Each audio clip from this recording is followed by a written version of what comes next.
Hi, ako si Conchita Lim, isa sa mga taong may problema sa pandinig. Sa araw, ang aking asawa ay nagbukas ng Facebook at nakita niya ang ASEN ENT Specialty Center. At agad niya ibinigay ang aking pangalan at telephone number, contact number sa receptionist ng ASEN. At isang araw na ako'y pauwi galing sa trabaho, may tumawag sa akin na isang babae.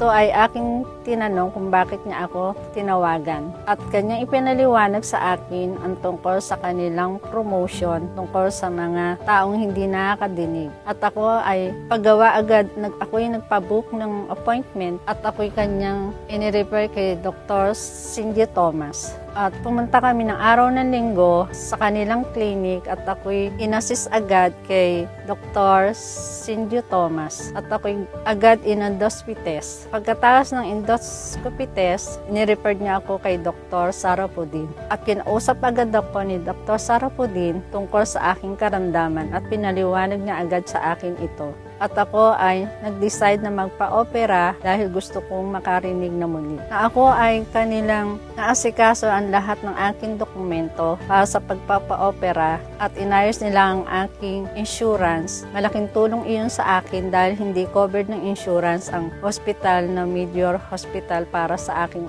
pagpapa-opera. Nang ito ay maayos na lahat, ako ay agad na kinuna ng blood test ng araw ng August 20. At August 21, isinagawa ang aking operasyon kay Dr. Sarapudin. At ng umaga ng 21 ng August, ako ay dinala sa operating room ng 7:30 at dumating at inoperahan ako ng 8 o'clock ng umaga. Pagkatapos ng aking operasyon ay 10:30 na nasa ICU ako at bago umalis si Dr. Sarapudin, kinamusta niya ako at ito'y aking nadinig agad. Kaya salamat sa Diyos dahil binigyan niya ulit ako ng panibagong pandinig sa tulong ni Dr. Sarapudin. Maraming salamat sa kanyang buhay bilang instrumento upang ako ay gumaling sa aking karamdaman. At higit sa lahat sa mga staff ng ASEN Clinic Center at kay Miss Ann na tumulong sa akin para ako ay maoperahan ng maayos at matagumpay. Maraming salamat sa inyong buhay. God bless you all.